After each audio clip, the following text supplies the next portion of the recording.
Good afternoon, everyone, and thank you for joining us.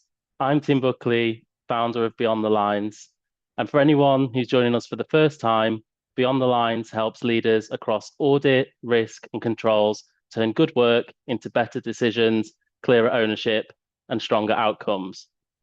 A lot of challenges we talk about are rooted in internal audit transformation, but they rarely belong to internal audit alone. They sit in the spaces between functions, where assurance meets the business, where risk meets behavior, and where good insight either turns into action or gets lost. That is the purpose behind the Leadership Signals mini-series, practical conversations with experienced leaders about what actually makes governance, assurance, and risk leadership work in the real world.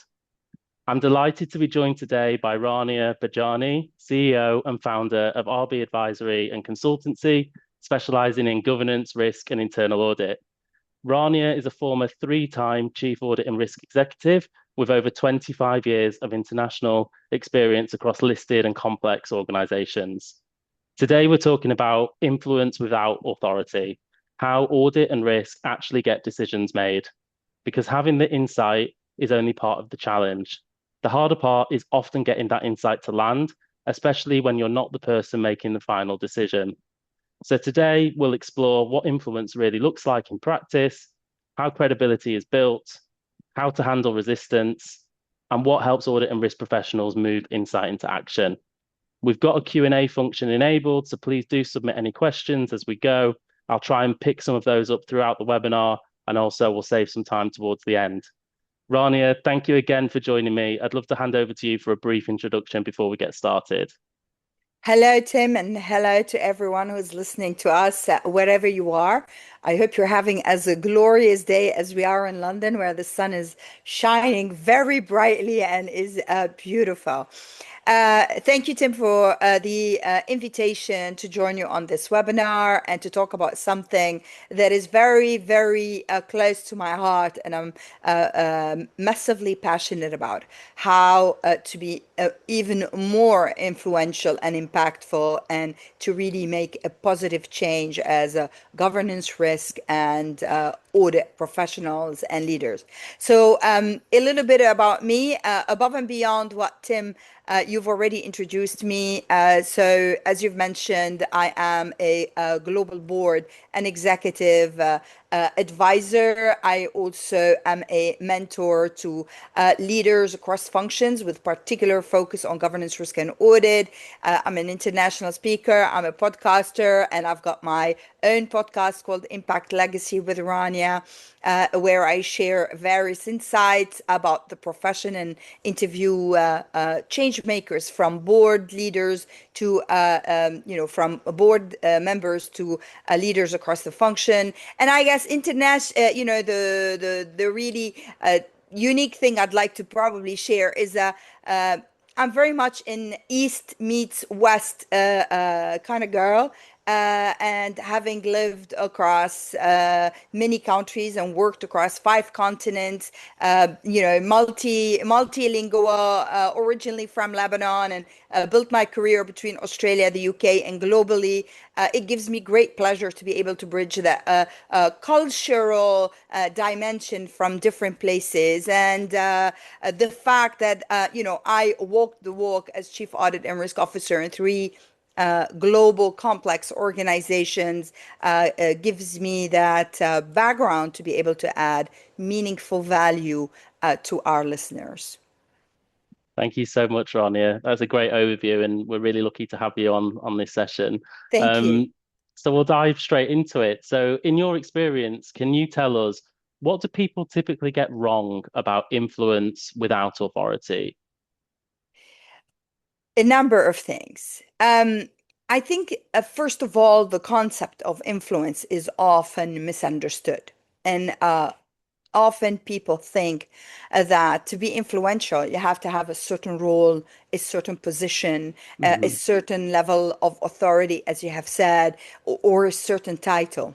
But the reality is that influence is really all about our understanding of the context and our finding into our, and tuning in into our own power. Because power Hmm. is inside job. It is not related to a title or a position. And uh, historically, people have relied on authority because we've had a hierarchy and command and control systems. But increasingly, organizations that, are getting flatter and flatter, and we operate through matrixed environments. And so we need that mindset shift to understand that authority alone is not gonna get you the things done. Authority might might invite you to the meeting, but does not mean that this is what's gonna make you make the change. And a lot of change makers may not be in authority positions. So first is that kind of mindset shift that we need to Yeah. understand. And second is an understanding of the organizational dynamics that the world is moving on. And now even more with AI coming on board, where a lot of things are being democratized, including intelligence and knowledge. So really, the power is how we actually, drive change ourselves and how we build an influential circle around us. Yeah, I think that's a great point, especially around not having to rely on authority, job title. Especially for our sort of younger listeners that are early on in their internal audit, risk controls career. Influence doesn't always come from that job title, and I think that's a really important thing for people to remember, especially as they're building their skills throughout their career. Yes, I mean, I do remember. I love empowering the younger generation, and for those who are early on in their careers listening to us, I still remember vividly. I was 23, and on my very first internal audit job, when I went into, I was working at Qantas Airways at the time. We're talking nearly 30 years ago, and 28, 29 years ago, and. I was on a job and armed with only my curiosity and my intelligence and wanting to do a good Hmm. job. And I found an error. It was a multi-million, big, huge error in the budgeting of a very critical part of the business. Obviously, I have to protect the confidentiality of Of that, course, yeah. even all these years later. But it was very interesting because it was me, that tiny little auditor, vis-a-vis this huge leader that had this such credibility. I had zero authority, but I had the Hmm. conviction that this is the right way. And so, we really need to come back to remind our young auditors and our experienced auditors and the leaders in governance, risk, and audit that really influence stems from us being anchored in our own conviction and understanding things. Yeah. Great. So I'll move on to the next question I have, which is, why does strong audit and risk work sometimes fail to turn into real decisions or action? From your experience across your career, what causes that disconnect? That's a fabulous question, Tim. Wow. Thank you. Because if we look at the audit governance and risk landscape and a lot of the professionals and leaders out there, we often see a bell curve. And there are some who are doing absolutely brilliant work and some who are struggling that need extra support. But then we have a Hmm. bulk in the middle who are technically very strong, but failed to become organizationally influential because Yeah. they prioritized uh, the technicalities, the logical part, the certification part, the academic theoretical part, but they Hmm. missed out the organizational dynamics. They missed out on understanding how what they say fits within the organization and what difference it's going to make. And that's why decisions are not made. Hmm. So I'd like to kind of take a step back here, Tim, and say, what is influence? Because influence, understanding it is really important. So, Yeah. what is influence? Well, let me start by saying what it is not. It is not manipulation. And what do I Hmm. mean by that? You know, it is not preying on someone who's in a weak and vulnerable position to make them do what we want. influence must be anchored into good ethics and good intentions. Of So we course. want people to do something stemming from a very good intention to start with. And it is not persuasion. And persuasion has its place because it relies on facts and figures and logic. And this is where a lot of our colleagues and peers in audit, risk, and governance Yeah. are heavily anchored. That's what they use. And but this has its own limitation. It has its place, but it has its own limitation. And influence is not about being a yes person. It's not about saying yes, yes, yes, I will do this, whatever you want. It's also about sometimes having the courage and the boldness to take a position and to take stand and, Hmm. to be able to have our own voice, which means Yes. we have to be anchored, as I said earlier, in our conviction and in our authenticity. Now, if we contrast this with how do decisions get made, and we see the gap. So, how you asked me why we don't get some of the decisions done. So, Yes. making decisions is a fascinating process. It's something I actually find absolutely fascinating to observe. Some people make decisions in like split seconds. Some Hmm. people need to mull over information to get there. Yeah, And we all we do it need differently. Absolutely. So we need, as governance, risk, and audit, to understand that difference and to tailor for it. But irrespective of the cycle and style of making decisions, there are certain things in common. Why does anyone make a decision? And I want to invite you and invite our listeners to think about how do they make decisions. And we make decisions when three things come together. When we really get the picture, we Hmm. understand what is the outcome. When we were able to make an understand, like an assessment of the trade-offs I have to make between option A, option B. Yeah. And when I feel like there is some positive outcome for me from this decision, like I need to make a decision because I want to get this or avoid that or whatever it is, but I need to be clear. So And sorry to interrupt, Ronnie, but that's where I think a lot of people stop is at that first step, like you've said, as auditors, risk professionals, we're very good at gathering the information, presenting the facts, to senior management. But do we always make that connection of, why does this impact them? What are they going to get from this? What are the trade-offs? And that's where I absolutely. typically see the disconnect. Absolutely. And that's what I was going to come to, Tim. So, really, when we need, to enable a decision in the business, we need to be able to communicate and explain what is the outcome and what are the trade-offs. And, Hmm. executives, and this is who we talk to, right? As audit and risk, we are, everything we do ultimately is for communicating to the board and to communicating to executives and different levels of management in the business. And none of these people have an abundance of time. These people, these executives, are often under time pressure and they are really busy, Yeah. and none of them has a lack of information either. There is an abundance of information out there. So the trick for us to really be able to make a decision, to enable them to make a decision and get things done, is that we structure our thoughts and we bring them intelligence, not just information. We bring them the valuable insights with the clarity that will help them make the assessment between options so that they can decide. And our job is to bring that intelligent insight and to bring that clarity. And this Yeah. is what is often missing in the audit work and the risk work and the governance work, where we talk so much about, this regulation and this control and this and Hmm. that, but we miss communicating what matters to those executives and board members.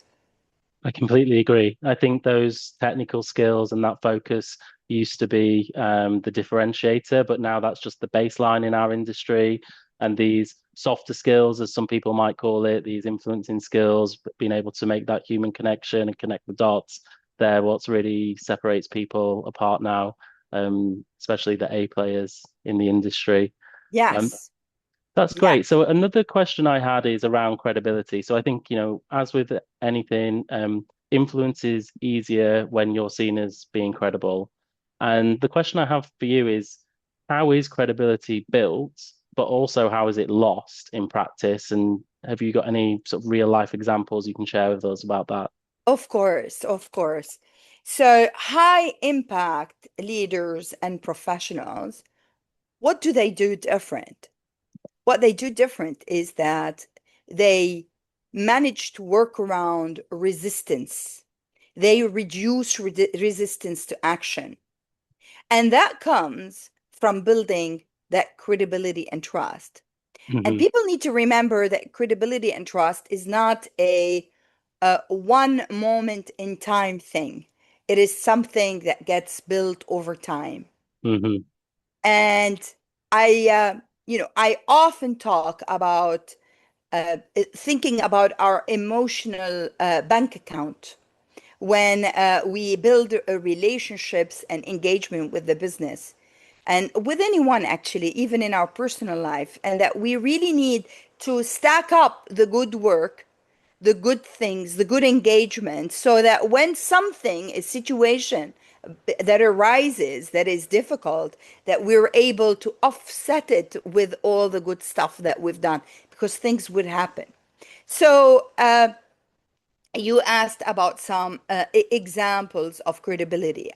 So I mentor different leaders, and I've been a chief audit and risk exec myself. And, I had a great, successful career in engaging the business. And that credibility comes when we are, as I said earlier, truly engaged with a good intention with the business. So we're not cornering the people, but we're actually adding value, adding insight, helping them. So let me give you some examples. Okay, I'm Hmm. gonna, because influence is not only about influencing the board and the executives, but it's also about influencing our team, about influencing our peers, about influencing regulators and the like. Okay, so I'm going to give you an example of a situation when I was the chief audit and risk officer, and the business had gone through a massive crisis. Something unexpected had gone on, which I won't be able, for confidentiality reason, to Of talk about. course. But this meant that, like, the board, the execs, everyone was under extreme pressure for about a period of 2, 3 weeks. And what I did as a chief audit and a risk exec, instead of, kind of sitting on the sideline, I was there with them. Instead of commenting on all the things that are wrong, I actually developed a personally, so not even delegated it to my team, because I felt it's so important, and I needed to give that to management.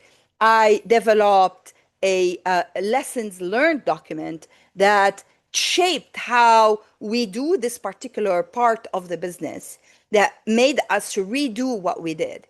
I also was able to sit with the board and explain objectively my perspective to them. So that's not attacking the business, that not shooting down the business, but actually, in very objectively, fairly, in a balanced way, explain what happened from a risk and controls perspective, which meant we had a dialogue, all of us, and which meant the board was really able to assess what happened. And there was a deeper dive. And as an organization altogether, we moved forward. Now, that earned me massive points with the business because I was seen as on their side. I was Yeah. seen as trusted.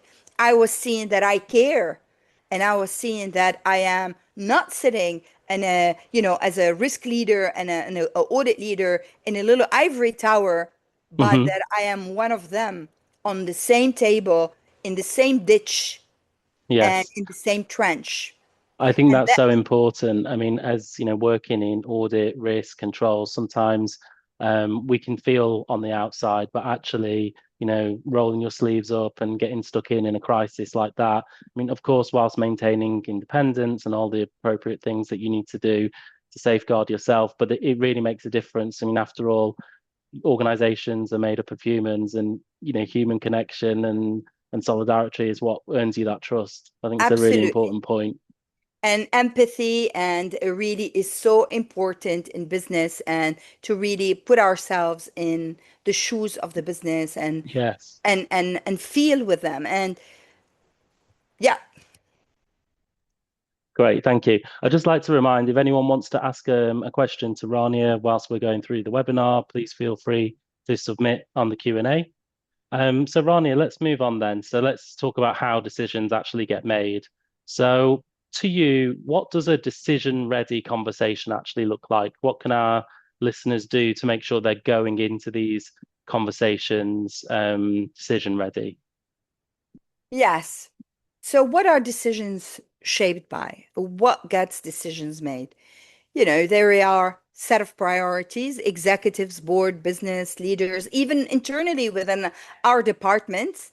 There are priorities, there's pressure, there's timing, there's cost, there are politics, there's the impact on people, the trust, the commercial reality that comes into question. So for audit and risk to enable, um, you know, what did you call it? Decision ready Decision-ready conversations. decision ready conversations. We have to tailor and accommodate for all of these things in our conversation. So don't just walk into an executive and tell them you have not done this or that control, or you have not done this and that assessment, or you Hmm. breach this or you breach that.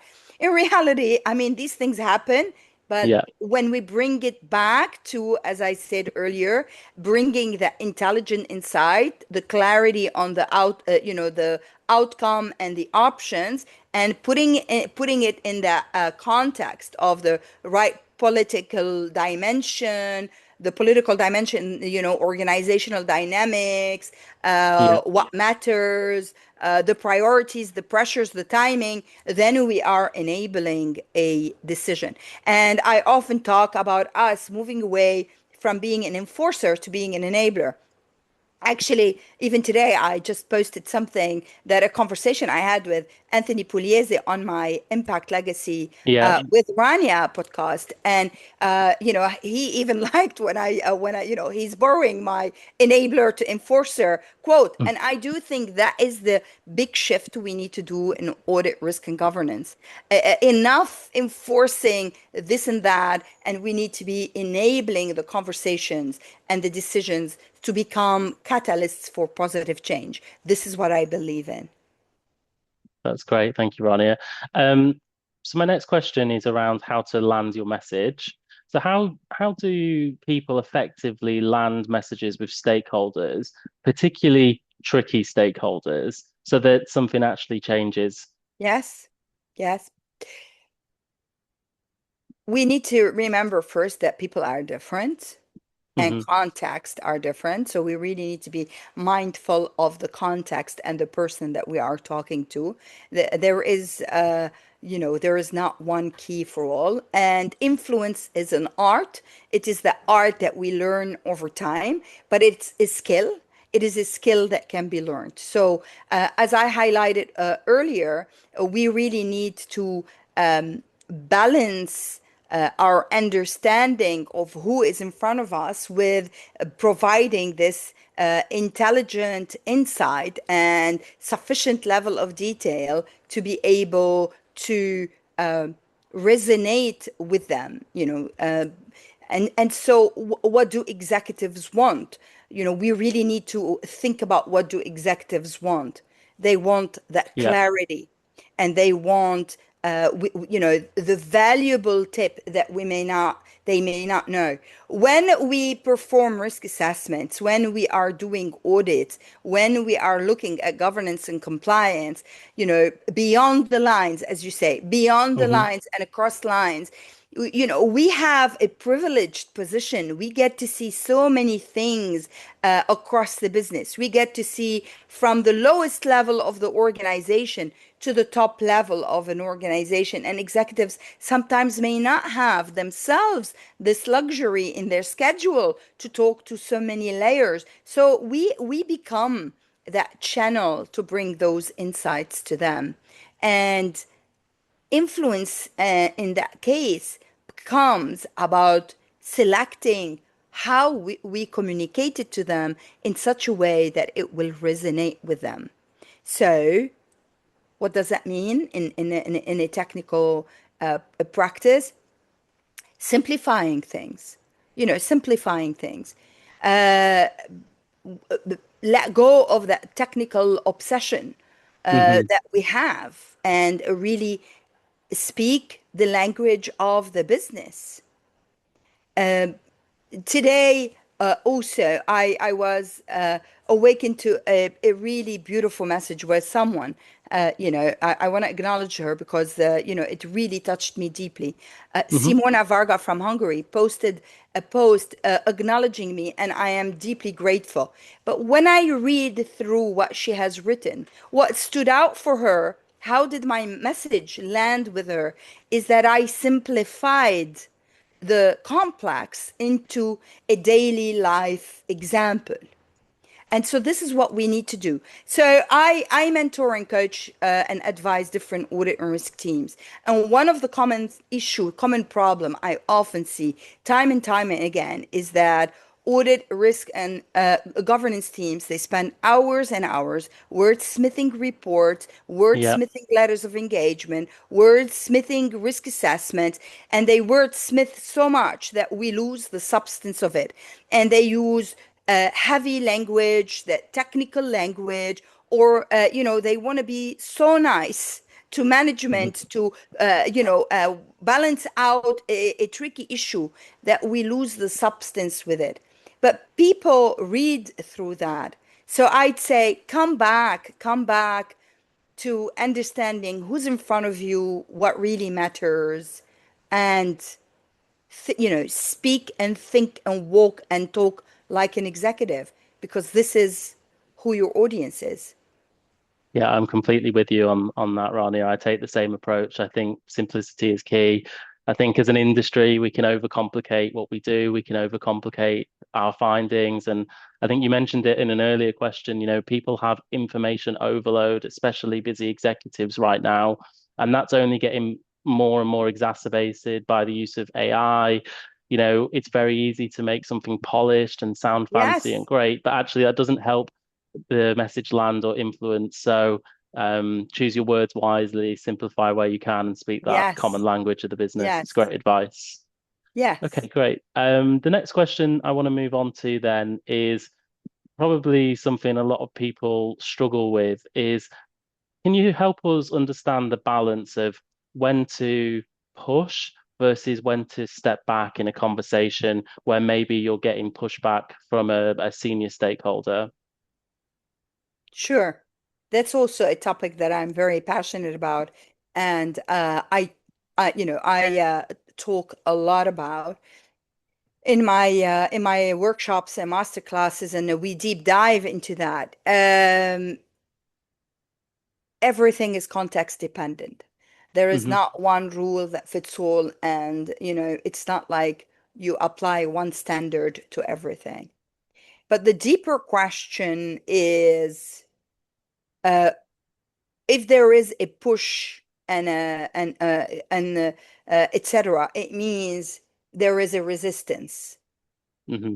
And so, as intelligent audit risk governance, our first thing to do is to really understand why there is a resistance.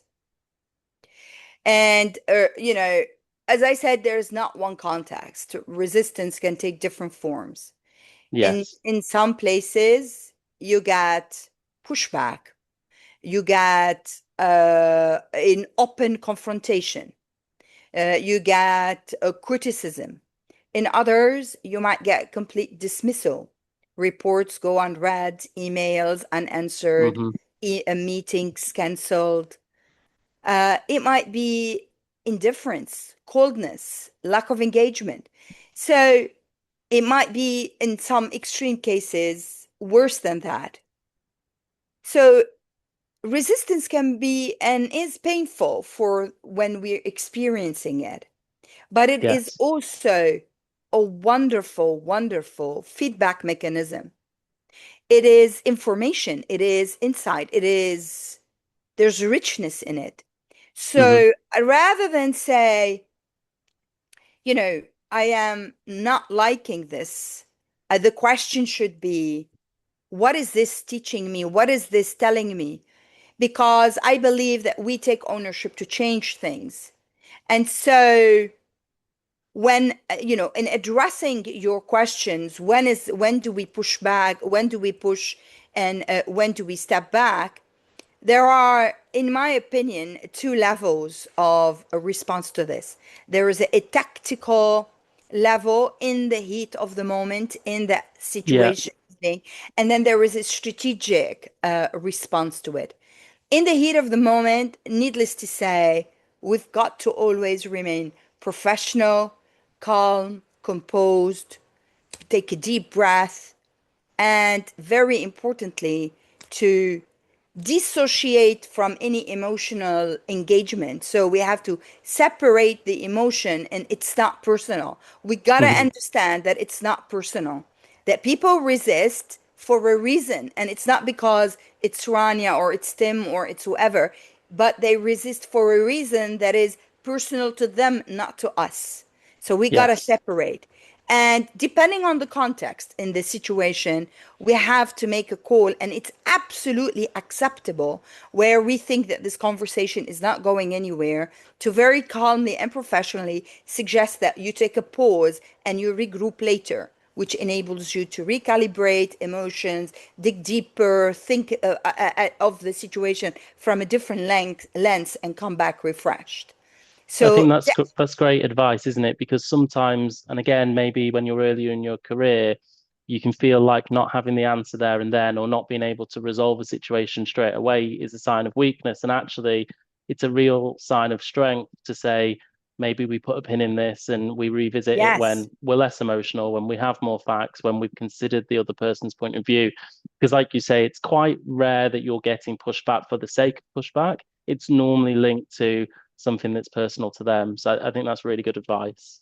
And the strategic point I was going to say is then once you've gone through that meeting, the important point is to think, why are they resisting, and really go as auditors and risk and governance professionals, we're brilliant at diving deep into root causes. So we Yeah. need to identify, is there a fear, is there a perceived misunderstanding, Hmm. is there an implication on their promotion, on their person, or Yes. whatever, and so that we deal with the root cause and be able to clear the air and have a proper conversation when things are calmer.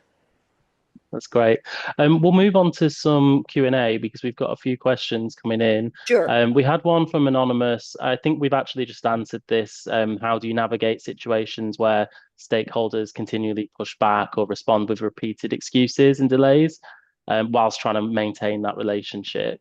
I don't know if there's anything else you want to quickly add to that one. Let me just read it. How do you navigate a situation where stakeholders continue to pushback, respond with repeat excuses and delay, particularly when maintaining the relations is just as important? I would say you really need to be able to understand why they're pushing back. And this is where courage and confidence come into play. We have to have to make the proactive, bold move of saying, tell me what's going on, what is deeper, where is my message not landing, and so Hmm. that you can have a mature adult to adult conversation. um, Yeah. that would be important, and not worry about, not dance around the issue. Yeah, that's great. Let's move on to another one. We've got one from Christopher. In moments of crisis, how do you stay close to management to be useful and trusted? As in the example you shared, while still preserving independence needed to provide unfiltered point of view. Sure. Thank you, Christopher, for that question. Well, Chris, we need to, first of all, discuss independence because independence, in my humble opinion, is often misunderstood. Hmm. Independence is not distance. Independence is not being in an ivory tower. Independence does not mean we're disconnected with the business. Really, independence means impartial objectivity in my books. So I can still work hand in hand with someone and retain my objectivity and, be able to look at what happened and facts and figures and how things came together and what delivered this or that outcome without being emotionally carried away and being at equal distance of everyone. And in moments of crisis, it is all about actually being there, physically there, online, in person, but being physically there and rather than offer criticism, offer help, Hmm. roll up your sleeve, get engaged, do that particular analysis, summarize your views from what you've seen as part of the business, build together a process flow. Let me give you another example, actually, Chris, that might be helpful. I recall a very particular situation where in one of the businesses where I was, there was a delay in getting revenue. And it was not, no one was able to understand what was going on. Like we're selling, but the numbers are not coming through. And this was impacting our numbers. So what is going on? And it was myself and my team actively stepping into the CEO's office and saying, hey, I'm going to help you with this.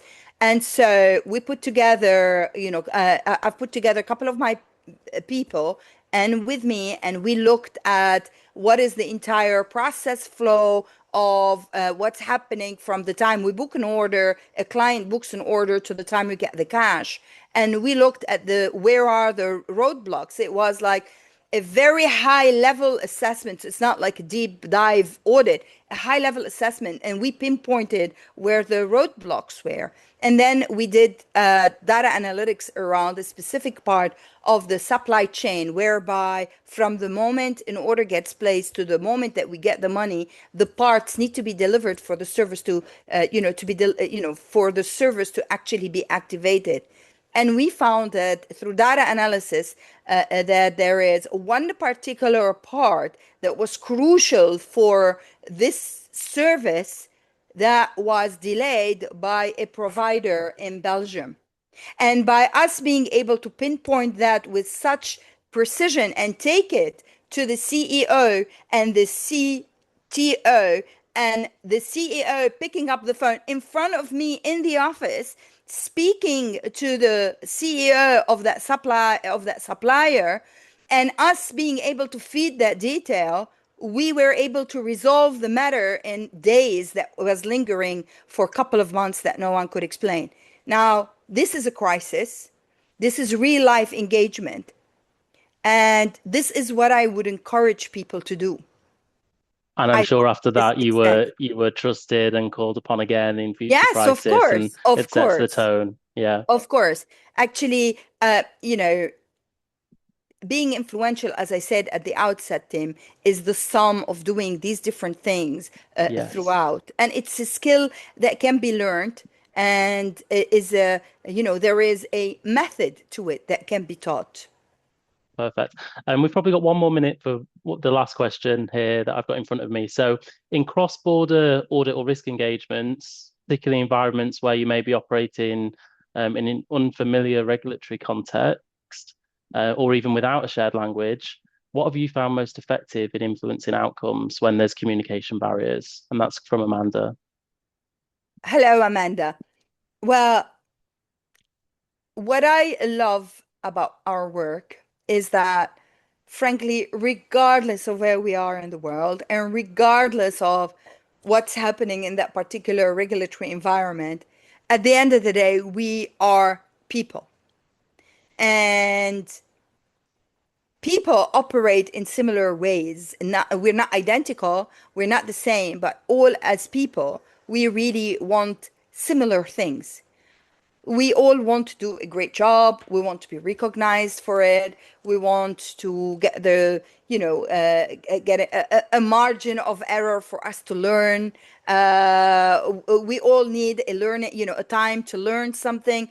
So by thinking about what that means for other people. So I worked, Amanda, across literally the five continents. In my last job as chief audit and risk executive, I had a team of 80 in about 10 different countries. And literally in, every business I had, we had different countries, different cultures, different jurisdictions.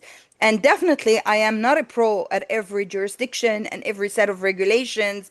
That would be, AI can do that. I probably cannot do that. But it was all about really getting to what matters to the people and sitting down and having those meaningful conversations as auditors, as risk, as governance. Our skill is the questioning and having an inquisitive mind, asking the questions, listening, engaging, and bringing clarity to their thoughts so that we can together share that knowledge and achieve what needs to be done. And Thank you, Rania. Thank you so much. Sorry to cut no, off it's there, all but right. I'm conscious we've only got a few minutes left. And before we wrap up, Rania, I'd love to invite you to tell the audience about how can they connect with you, keep the conversation going, and anything else you would like to share before I Sure, close. sure. Am I able to share a screen so I can share QR Yes, code? yes, of course. How would I do that? Let me I see. think at the bottom there should be a share option. Yes, share. Perfect. Yep. Okay. Thank you. And let me do that.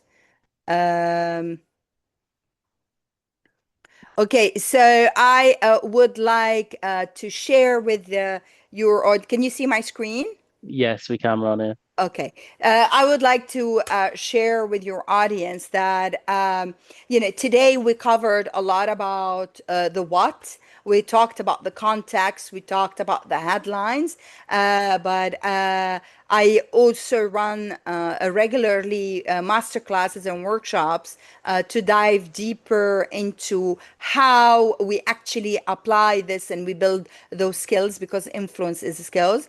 And so I've got a workshop on strategic influence and impact coming up in a couple of weeks that I wanted to share and bring to the attention of your audience. And this is an opportunity where we go deeper, much deeper, where we look at real life situations in their own context, and we understand what does that mean? What does influence mean in terms of the board, the executives, the peers, the team, and the wider community, and real life examples around stakeholder engagement and our messaging, etc., and handling crises, handling conflict, and a lot more than that.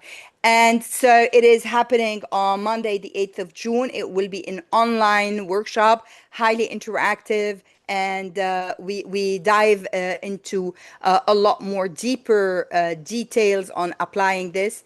I would like to offer the webinar attendees a little gift as a thank you for being here with us today. So usually the regular tuition is $299.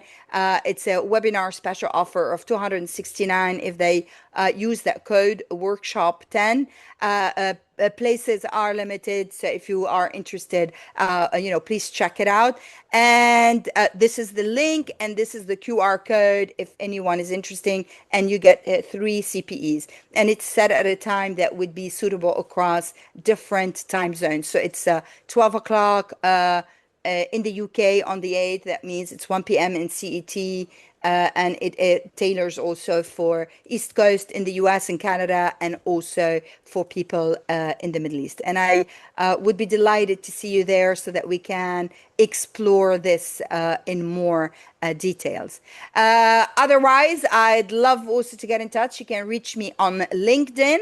I am there, and I'll also put the link in the post, or in the chat box, or in a newsletter. You can also subscribe and get more insights as I go. So that is really from me, and I want to acknowledge you, Tim, for bringing also the different voices and to speaking. And I think as audit risk and governance community for a long time, people were a little bit isolated, and I'm so excited that today we have multiple fora where people come together, where we share experiences, and together we elevate the profession. Because now, why now? Because influence today is crucial. The profession is at crossroads, and as we said earlier, AI is really getting more pervasive. And what distinguishes us? What distinguishes us is our ability to really create value, to create impact, to drive change. And influence is the most essential in having that happen and in sustaining the value of our profession. So I would be, yeah, I would be delighted to keep in touch. And I want to thank you again, Tim, for this opportunity. Thank you so much, Rania. I mean, that was a really thoughtful and practical conversation, and I just really appreciate how you brought the topic to life. And just want to say thank you to everyone that joined us live. For me, this is exactly what the Leadership Signals series is about, getting into real world behaviors that help audit risk and controls work land. Because in my view, good insight only creates value when it leads somewhere, whether that's a better decision, clearer ownership, a conversation that actually moves things forward. And today's conversation on influence without authority really brought that out for me. We don't always own the final decision, but we can absolutely shape how the issues are understood, how the conversations are framed, and whether the right action gets taken. And this is exactly the kind of practical theme we're building around it beyond the lines. So I'd just like to remind everyone that there will be more resources, more tools, more leadership signal sessions coming soon. The weekly newsletter, the Beyond the Lines newsletter is where I share all of that first. So please make sure to continue supporting that. And yeah, just once again, before we go, thanks again, Rania. I really appreciate your time and insight today. Thank you. Thank you, everyone. Thank you, Tim. Thank you, everyone. Thank you. Bye.